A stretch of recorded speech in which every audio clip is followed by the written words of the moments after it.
The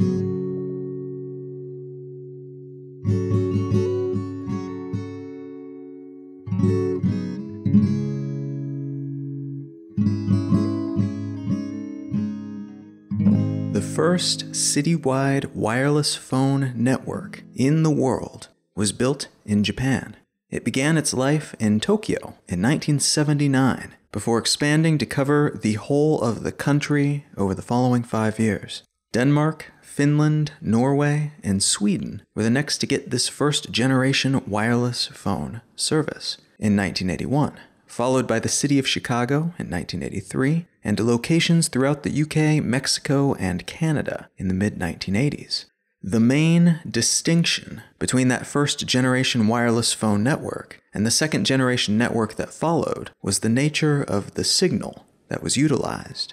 The first was analog, and the second was digital, and that changeover allowed the new system to become more efficient than its predecessor, and allowed for the introduction of rudimentary data services over those wireless signals, like SMS text messages, followed by picture messages and multimedia messages. This second-generation service, which was based on the GSM standard, got its initial toehold in Finland in 1991, and it took off pretty quickly, spreading out around the world from there, as its data transfer speed, 50 kilobits per second as a maximum theoretical ceiling, but more like 40 kilobits per second in practice, was top-notch for the technology available at the time. The GPRS, or General Packet Radio Service upgrade to that standard, made this 2G data service more consistent and reliable, and a further upgrade, sometimes called 2.75G wireless, but more popularly known as Edge, increased transfer speeds by allowing each symbol sent wirelessly to contain 3 bits instead of just 1. So more info per chunk of data transmitted. That upgrade was deployed across GSM networks beginning in 2003, and versions of it expanded worldwide shortly thereafter. Things changed pretty dramatically when reliable third-generation, or 3G, wireless phone services were implemented, but it took a while for them to find their footing, as the standard fractured a few times, and governing bodies and the companies behind developing it couldn't agree on a definition for it. What should it be able to do? How fast would a signal need to be, both at the maximum and on average, to count as a 3G signal? So it took some time before 3G finally arrived and replaced the 2G Edge network. But a watershed moment for the standard occurred in 2008 with the release of the iPhone 3G, so named because it utilized this new, far speedier and more media-capable network. Other phones were already using this service, of course, but the iPhone was the media darling of the phone world and represented a shift in form factor that arguably used the network to greater effect than its competitors at the time. Rather than only being able to trickle bits of data from edge networks and mostly being Wi-Fi reliant, as was the case with its predecessor, the iPhone 3G was able to download things like apps, which were introduced with this model. The App Store did not exist before this version hit the shelves. And videos straight from the phone network, no Wi-Fi required. And that was a pretty big deal at the time. For comparison, the most popular phone on the market at that moment was the Motorola Razr, a not-so-great but unique-looking feature phone that had a terrible screen that wasn't touch-sensitive, and which still had buttons like a normal phone.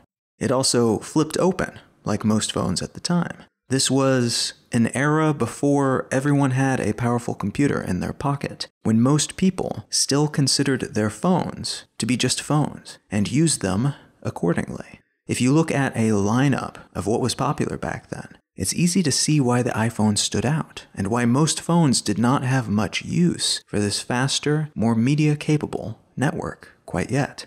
3G offered average data rates of 2 megabits per second for people standing still, and around 350 kilobits per second for folks in moving vehicles, which compared to the 2G network's 40 kilobits per second, that is a pretty solid upgrade. That's between 10 to 50 times faster than the previous generation's network. The 3G service had an incremental upgrade after a few years as well, which was called High-Speed Packet Access, or HSPA, and that was followed by another upgrade called HSPA Plus, which was released in a limited way in late 2008 and hit networks worldwide in 2010. That final upgraded version of 3G allowed for average download rates of about 42 megabits per second, 21 times that of the original 3G, which again was itself 10 to 50 times faster than the best 2G network. Today's standard, for most people who are not living in very remote areas, whose devices still run on variations of the 3G and edge networks that are widespread in the gaps between more modern systems, most folks use some flavor of 4G, or fourth generation wireless service, which allows us to download apps and stream music and videos and load entire media-heavy websites pretty quickly. It allows us to Skype or FaceTime with friends and things like that. Much of what we use our smartphones for today was enabled by the advent of 4G. There are a lot of pixels on modern phone screens and a lot of heft to modern music files. And shuffling all that data around takes great big invisible data pipes in the sky. So a huge chunk of our basic everyday habits and needs revolve around the capabilities of this 4G network, which is still relatively new. If you've ever taken a trip to a more rural part of your country and had your phone drop down to 3G speeds, you'll know what I'm talking about here. Instagram might load, but it'll probably take a full 30 seconds to display each photo, and videos probably won't load at all. The mobile internet experience is wildly different depending on the network that you have available. 3G gave the world a taste of what the mobile web could be. And 4G delivered on that promise in most ways, including ways we didn't really see coming, like replacing actual phone calls with telephony calls. Phone calls that are carried on the internet instead of over typical phone protocols because it's often more efficient and cheap to deliver them that way. 4G standards were approved in 2008. The same year, the iPhone 3G hit shelves, but those standards, which were far higher than 3G, a minimum of 100 megabits per second for phones and 1 gigabit per second for mobile hotspots, those were unattainable by contemporary technologies, so they had a standard that they were aiming for, but no way to achieve it in the foreseeable future. As a consequence, service providers began to ask regulators if they could use the 4G label on services that didn't quite meet those standards, but which were sufficiently better than existing 3G services that differentiation of some kind seemed appropriate. So they still couldn't hit proper 4G, but they could achieve something between 3G and 4G, and thus wanted to round up and use the 4G label for marketing purposes. A standard called LTE gave them an inroad to this, as it was a sort of developmental pipeline that was based on older Edge and HSPA technologies, but essentially refined them until they worked better, until they sparkled. It made them much more efficient and effective, amping their capabilities above the newer, potentially more powerful, but not yet actually more powerful, modern technology that it was suspected would one day help them achieve true 4G capabilities. The regulatory bodies said, okay, that's fine, let's make it happen, and service providers worldwide began to call this not quite 4G service 4G, or in some cases 4G LTE. And to be clear, this is not 4G as they imagined it happening when they defined that standard back in 2008, but it's not terrible, it's just not revolutionary. It's nothing crazy new, and it's not the product of dazzling new technology. It's the product of iterative upgrades to older technology and better systems for using those technologies, for applying them in the real world to get better results. And it's the consequence of a marketing push by phone networks that wanted something new to help them goose sales of more phones and other devices. What I want to talk about today is the next step in the mobile data transmission pipeline, a standard called 5G that until recently was considered to be a bit like virtual reality and autonomous cars, always 5 or 10 years away, no matter what year you happen to live in. Because of some very recent advances, though, we may see this new standard actually become available in devices that exist in real life on shelves sooner than we thought. And it may even prove to be a revolutionary upgrade rather than just more marketing hype.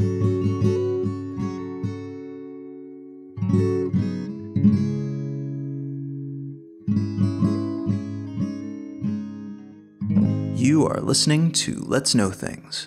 I'm Colin Wright. If you are enjoying Let's Know Things, consider becoming a patron at patreon.com/letsknowthings. You can also contribute via Venmo or PayPal or other services of that sort. You can find links to those options at letsknowthings.com. And you might also consider checking out one of the books that I have written. You can purchase them wherever you purchase books. You can request them at your local library. And you can find a list of those, both fiction and nonfiction, at colin.io. All right, let's get back to the show.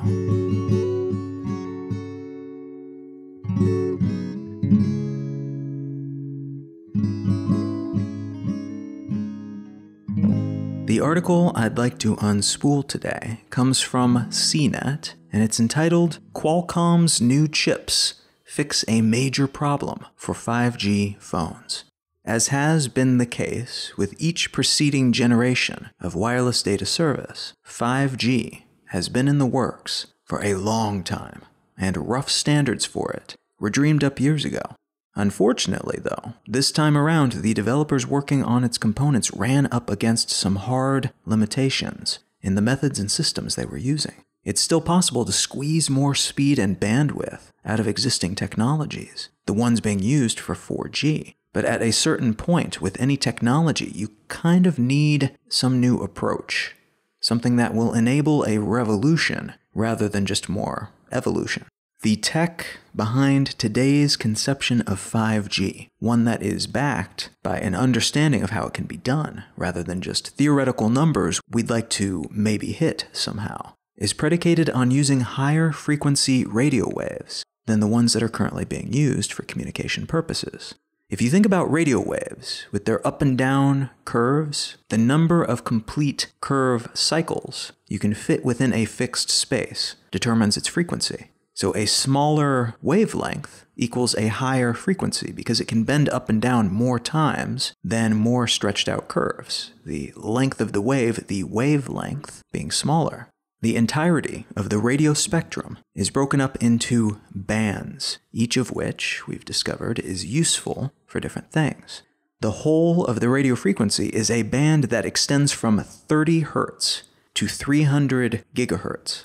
And 1 hertz is 1 cycle per second. So that band is made up of pretty low, pretty stretched out signals as far as wavelengths go. For context, microwaves fall within that same band from 300 hertz to 300 gigahertz, and just above that, we get into the visible wave spectrum, starting with far infrared at just over 300 gigahertz, all the way up to near ultraviolet, which weighs in at 3 petahertz. And 1 petahertz is 1 quadrillion hertz, and a quadrillion is a 1 with 15 zeros. But most of that is not super important to understand the changes taking place between 4G communication and 5G communication. What's important here is that most wireless signals in our phone systems, up till this point, have been within one range, and this new proposed upgrade will take us into a higher frequency, meaning smaller waves, more complete up and down ripples sent each second, which means potentially a lot more information shuttled from point A to point B, which, is pretty great, right? And it kind of makes you wonder if we've known about this spectrum all along. That realm of science, that knowledge of radio waves is not exactly new. Why haven't we been using it this whole time? Well, part of the issue is that when you decrease the size of these waves, make each ripple smaller, so you can deliver more of them within the same period of time, you also make them a lot more frail. Longer wavelengths like those used with 4G phone services can pass through most trees and walls and people without blocking the signal or without distorting it too badly. These smaller wavelengths, which are called millimeter waves, are dense with information carrying potential, but weak as hell. They will bounce right off a wall. They will get chopped to bits by the leaves on a tree that are rustling in the wind. They won't even know what to do if you step in front of them. In other words, although waves of this kind, which are contained in the extremely high frequency band of radio waves, could be super useful, we've never been quite certain how to overcome their countless flaws. If we could ever do that, they could potentially change a whole lot about what we could do with our technologies. But being able to transmit from antenna to phone or antenna to router is kind of important if you want something like this to be functional in the real world. So up until recently, this use case for this radio frequency band has been a maybe someday possibility, just over the horizon, but probably not soon. It's an interesting bit of knowledge, but probably not practical in the near future. This is where Qualcomm's new chips enter the picture. As recently as 2017, Qualcomm had functioning 5G hardware that could send a very strong wireless signal from one place to another, and which could do so while moving. Unfortunately, this hardware was massive. I will link to a YouTube video showing this thing in the show notes. Basically, if you pictured the carts that public schools used to shuffle around overhead projectors and things like that, or at least they did back when I was in school, this device in this video had to be pushed around on that kind of cart by a guy who didn't look super happy about it. And the hardware itself took up both top and bottom shelf, filling them to the brim. It's the size of a mid-90s desktop computer. If you also include the bulky printer and giant CRT monitor and a bunch of other random generic boxes full of who knows what, it's nowhere near the size it would need to be to fit inside a laptop, much less a smartphone. Then, in February of 2018, Intel, which is one of Qualcomm's competitors in building this sort of hardware, demonstrated a 5G antenna that would fit on a laptop. But it was very badly concealed in a massive, ugly, and completely unnecessary kickstand that looked totally unnatural, kind of like an awkwardly shaped shark fin that they'd glued to a laptop for some reason. And I couldn't really see anyone using this in real life, but this was a proof of concept, so it wasn't intended to be a real product. And part of the point in presenting it, I think, was to show their potential customers for 5G antennas that they were ahead of Qualcomm, because it was a whole lot more svelte than the big overhead projector thing that Qualcomm carted around the year before. Recently, though, on July 23, 2018, Qualcomm showed the press a collection of hardware components that should, if put into production, allow for the development of 5G-capable smartphones. These components are smaller than a penny, they are thin enough to fit inside of an iPhone X, and they include an antenna module system that allows devices to access both millimeter wave and sub-6 GHz wave frequencies. Having that combination is important, as at the moment, there are, out of necessity, two types of 5G being rolled out. The first type is the hardcore full-throttle super high wavelength version that is frail as hell but crazy speedy. I'll get into just how speedy in a moment. And the second is faster than what is currently available using 4G, but it's also more reliable and less flimsy than the full-on maximized 5G frequency. The theoretical high speed for 5G networks, depending on who you ask, is somewhere between 20 to 30 gigabits per second. Now, I've seen numbers claiming as high as 50 gigabits per second, but the consensus within this space, either way, seems to be that you will be lucky to achieve 5 gigabits per second at top speed in most real-world cases, and you'll be more likely, most of the time, to achieve something like 1.4 gigabits per second, which honestly is still ridiculously fast. For context, that means you should be able to download a full season of a TV show in just a few seconds on your phone. And that's if it's the super high quality version. Plain old HD shows would download so quickly that you would not even notice the difference between downloading them and just live streaming them. Bit by bit, they would just be available.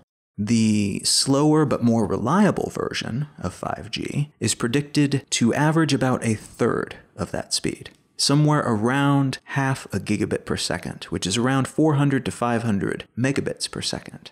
So part of the innovation here is scaling that monster hardware down to something that will fit into a wireless router or a smartphone. Part of the innovation is making use of multiple antennas, so you can pick up multiple types of 5G alongside 4G and 3G, just in case you need to degrade to those in certain situations. Part of the innovation is arranging the antennas appropriately within the device so that the hand holding your smartphone does not block all of these signals at once, which is a real concern with this type of signal. And part of the innovation is blending all of that with a modem and other components that can handle those types of data transfer speeds and work with parallel technologies like multi-antenna towers and self-contained beam-forming, steering, and tracking technologies that, when combined, make it far more likely that the waves will make it from cell tower or modem to your phone. By bouncing those signals off of walls, by flipping between antennas without any noticeable lag, and by algorithmically switching between networks to find the right blend of fast and reliable.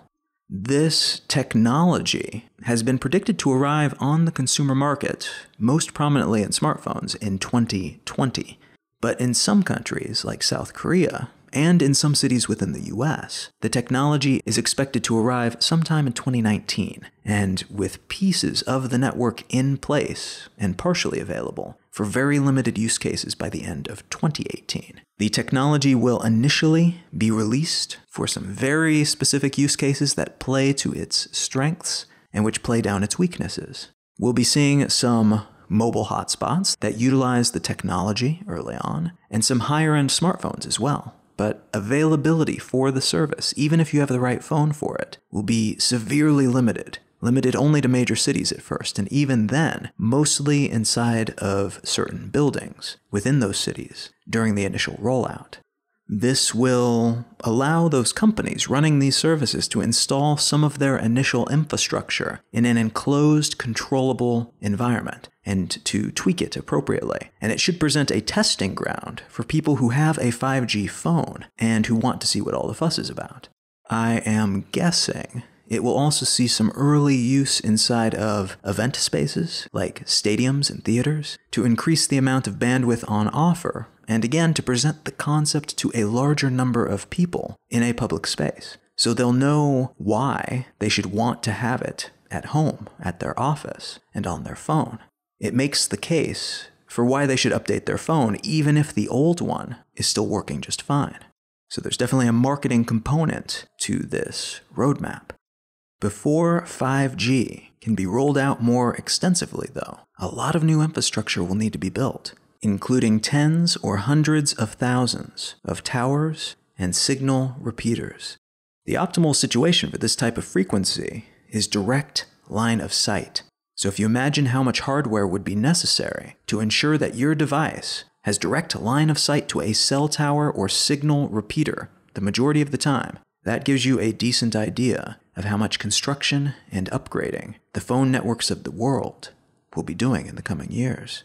Now, the upside to that is because so many networks in so many places will be building so much of the same or similar infrastructure around the same time, the prices of these components will likely go down, which will in turn increase the speed of the rollout. It's also possible that competition between networks to be able to claim to have the most extensive 5G network will encourage large early investments, which will amp up the service even before most people have a means of accessing it. The antennas will be limited only to high-end smartphones at first, after all, so it could be that by the time most of us have access to this network, it's already fairly well fleshed out. More invisibly, we will also see some more structural benefits from this frequency, which contains a built-in M2M, or machine-to-machine communication protocol, which can allow, for instance, giant car manufacturing machines to communicate with each other instantly, and without having to translate everything they want to convey through typical human channels, the internet that's optimized for other human-focused purposes first. It's also likely that we will see autonomous car companies and similar industries investing in this technology heavily, as many people in that space have been more or less building and biding their time, waiting for this moment, for this technology, before they can move forward and achieve the type of tech that they want to move to market. Being able to transmit so much information so quickly, although it may only seem like a nice increase over what was already there, that could change a great deal in terms of our overall technological capabilities.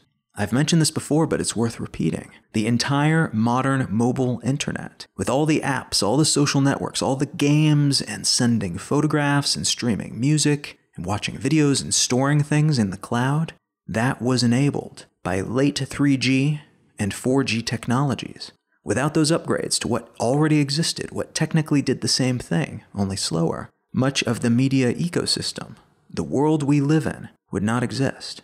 The only real difference between throwing a bullet and firing it from a gun is the speed at which that bullet moves. But the speed difference makes a world of difference. Throwing a bullet is a radically different thing from firing one in terms of outcome. And the same is true here. Moving data fast enough with sufficient throughput and so little lag that it may as well not exist, and making all of that accessible anywhere, wirelessly, that could change the whole ballgame. If you saw the movie Ready Player One, or if you've ever seen any film in which there's immersive virtual reality being used by lots of people for lots of broad use cases, you understand part of the promise of this sort of bandwidth availability. Upping the speed of data transfer between 10 and 100 times what it is today, as this upgrade seems likely to do, will allow us to transmit a lot of data per second with very little lag to anyone, anywhere within the range of this wireless network, which could be quite expansive. That means potentially gigabytes worth of data every second, containing information about graphics, locations within a virtual space, and even things like haptics, touch-based info that at the moment is generally limited to rumbles in your controller when you fire a weapon or crash your car inside a game. The potential of being able to increase that data trickle into a deluge means, for instance, making a virtual world with multi-sensory interaction capabilities. Not just your eyes and ears, not just things you can see and hear, but also what you feel, what you smell, at a very granular level. That all becomes possible. You could train soldiers in an ultra-realistic virtual combat scenario where getting hit actually hurts. You could watch pornography where the action becomes real, experiential action. You could allow a specialist surgeon in Bangkok to work on a patient in Utah in real time using robotic hands that follow her movements with remarkable precision and accuracy, allowing her to use her skills, augmented further by the robotic arms that keep her movements perfectly steady, but also allowing her to make in-the-moment decisions based on what she sees with perfect visual resolution through her surgical VR goggles. Autonomous cars could collect gallons of data and share that data with all of the other cars on the road instantaneously, creating a functional mesh of vehicles, each of them learning from each other and able to move as a swarm, as a smart herd, rather than each one trying to figure out all of the other's motivations and intentions from afar, wasting processing power trying to predict and respond. Drones could become real-world avatars for each of us, serving as stand-ins in class if we're sick, or on a trip to Machu Picchu. We could take that trip, we could take mini vacations through the eyes of these gadgets, perhaps owning our own, perhaps renting from a squadron, using some kind of drone share system. So when one drone needs to be charged, another will seamlessly take its place, allowing us to experience things we might otherwise not be able to experience, either because of some physical impairment or because of financial or priority-based constraints. And again, some of those haptic innovations might come into play here. You might be able to feel as if you are where this drone is, as it collects data and transmits it to you. A great deluge of it, bucketfuls of it every second. The Internet of Things, currently limited to relatively low speeds, low power, and low rates of transmission, could grow very quickly. The possible use cases exploding. Digital picture frames replaced with live, super high resolution feeds from a rainforest or the beach. Our smart TVs funneling nearly unlimited data wirelessly, presenting ultra-high resolution interactive live TV that's delivered via 5G signal. One interesting use case that I think could represent a sea change in a lot of industries beyond its own is what's rumored to be happening with the next Xbox console. Word on the street is that Microsoft will release a newer, faster, more powerful Xbox to replace their current line relatively soon, but will also, alongside that, release a cloud-based console with less expensive and powerful hardware built into it, but which plugs into the cloud. So all the processing, all the generating of graphics happens in a server farm somewhere on the other side of the world, and that information, the graphics, the moves that your character on screen makes after you push a button, that is delivered to your console via the internet so quickly that you don't even notice that it wasn't done locally on the machine in your home. It's instant. So it would be like Microsoft has a warehouse full of the most powerful video game consoles available, and you control one of them, or more of them potentially, from your home. Their consoles, all those miles away, are plugged into your TV or laptop screen. Your controller at your home sends signals to their distant console. So your mini console would serve as an access point for all of those gaming resources, rather than containing those gaming resources itself. Mentally extrapolate on that concept a bit, and you may, like me, wonder if this same model might work for other types of devices as well. Rather than cramming super high-end computer chips into all of our phones, what if we could use our phones primarily as access points for computing resources that are located elsewhere?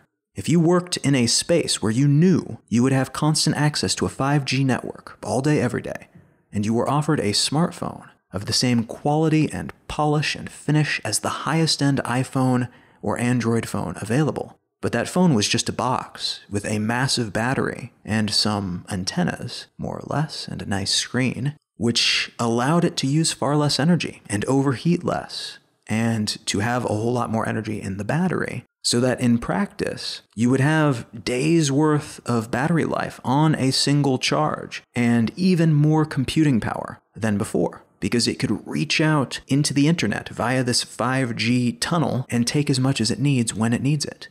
If that was available, would you take that offer? The only practical difference between that phone and the phone that you have in your pocket today would be that the processing that would usually be done by your phone's internal hardware would instead be done by a computer located somewhere else, and your phone would simply receive the output of that computer. But other than that, it would present that data in exactly the same way, and again, without latency, without any lag. I think some people would take that offer. More power and a massively better battery. Maybe few people would take the risk at first because the utility would be limited to those with always-on access to the highest speed networks, but I'm guessing that the number would increase as the 5G network became more fleshed out, and as other objects in our lives became less powerful and more connected in this same way.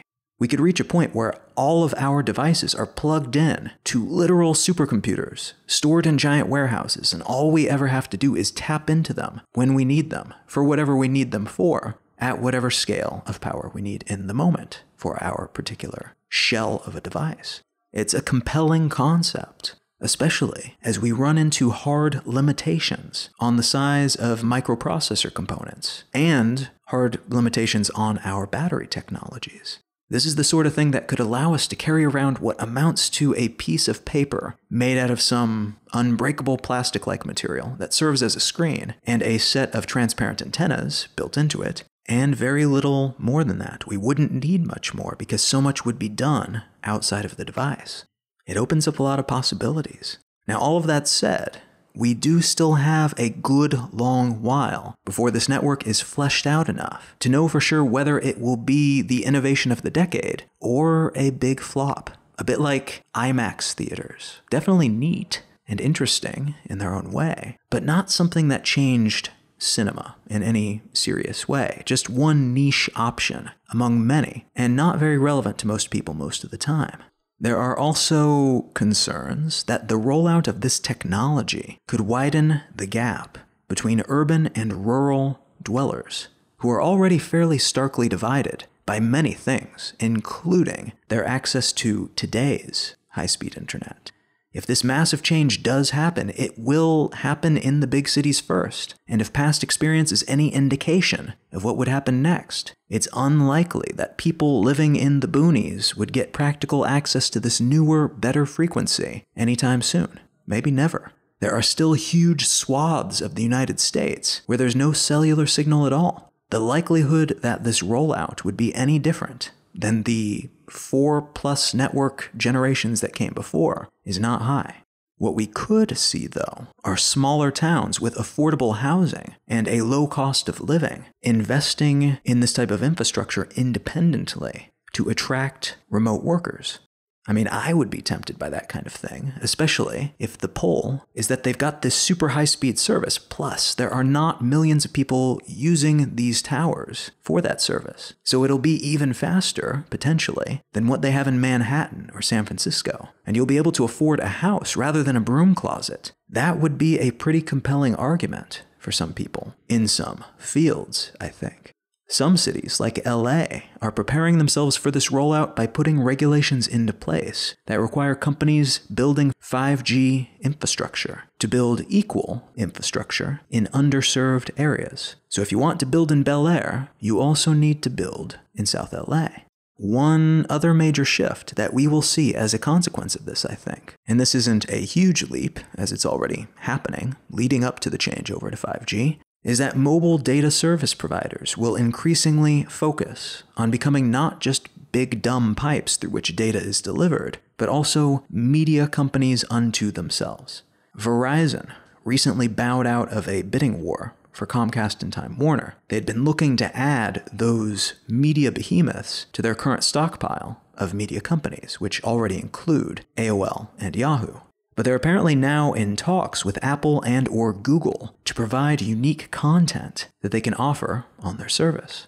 So it would seem that at least some major service companies are attempting to stack the deck in their favor by becoming not just the company from which you buy your monthly data package, but also a sort of Netflix or Spotify, a company that delivers and perhaps produces content to be served up on their data streams.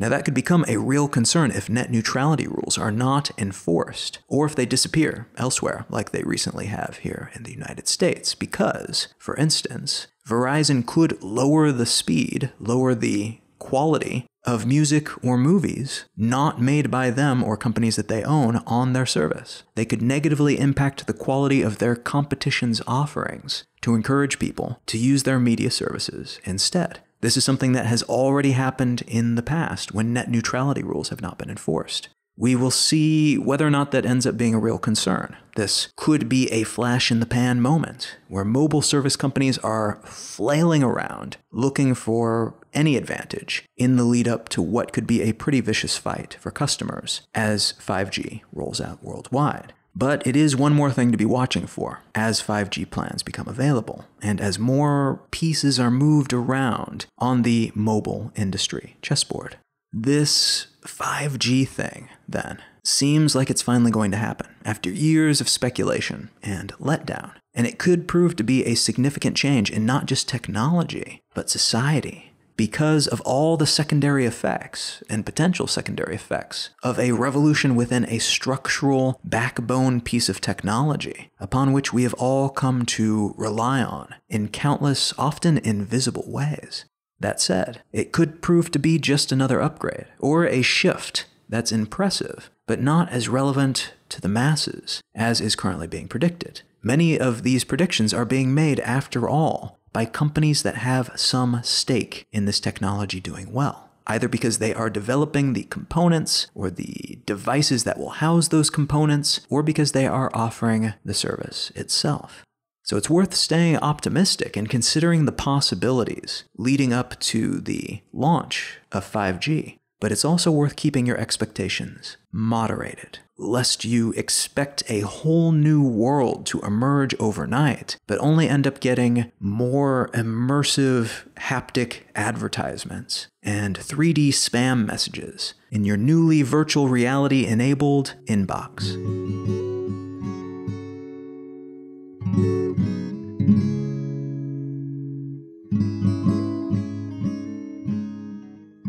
From September 2018 until September 2019, I will be on tour. If you'd like to come out and hear me speak in person, get a book signed, get a hug or a handshake, pop over to becomingtour.com to see if I am coming to your region. And if relevant, that is where you can get your tickets as well. And if you are digging this show, please consider sharing it with a friend who you think might enjoy it, or with your social network of choice. Word of mouth tends to be the best way to spread this type of show, and it's always a lot of fun to see those messages when they go live. So a great big thanks to everyone who has already helped spread the word about the show. I appreciate that, and thanks in advance if you're considering doing so. The book that I'd like to recommend today is actually a book series that I was very skeptical about for a very long time. I think I read the first book of this series, which is The Gunslinger, way back when I was in high school, I want to say. It's been ages, and I read it, and I really didn't particularly care for it. I'm not a huge Stephen King fan, and this is a book by Stephen King. He's a great writer. His genre is just not usually my favorite. But I was encouraged to check it out again, and I'm glad that I did. I read the revised version of the first book. Now I am on book 5, and I'm already dreading the moment when the series will end. It is charming and delightful. It is a weird combination of not a whole lot of horror, but a little bit of horror, but mostly fantasy mixed with a bit of weird science fiction. It's kind of set in a world where there's a lot of pseudo-magical things that don't quite make sense, but then kind of make sense within the internal logic of the world that it's set in. There's kind of a multiple dimension time travel component to it. There's kind of a weird situation where there's post-apocalyptic worlds where the Knights of the Round Table are cowboys, and there's remnants of things that happen in our world. And at the end of the day, it's just a really compelling, interesting, fun story that takes you in a lot of strange directions that you're not quite expecting. And if you're like me and you typically prefer the type of science fiction, for instance, that is based on reality, hard science fiction, the author took the time to figure out how these things in the story would actually work. This type of fantasy can kind of drive you crazy because there is an internal logic to it that doesn't make sense based on the logic of the real world. But Stephen King kind of won me over with this one and made me accept it, and I actually kind of like the bizarre rules of this world that he's built at this point. And over again, and in a lot of different ways, he tends to defy certain tropes and cliches about numerous different genres, which is an impressive accomplishment as well. So if you're looking for something interesting to read, consider picking up the Dark Tower series by Stephen King. I would recommend picking up The Gunslinger first, that's the first book, but powering past it. It's a relatively short book, and it's not super representative of the rest of the series. So if you do give it a shot, commit to reading at least the first 2 books before you decide that it is or is not your cup of tea. You can find out more about me and my work at colin.io. You can find my blog at exilelifestyle.com, and you can find the show notes for this episode and every episode at letsknowthings.com. You can find my tour dates and get tickets for my upcoming tour at becomingtour.com, and you can find me all over the social networks at Colin is my name. Feel free to say hello. Thank you so much for listening. I am Colin Wright, and I will talk to you again next week.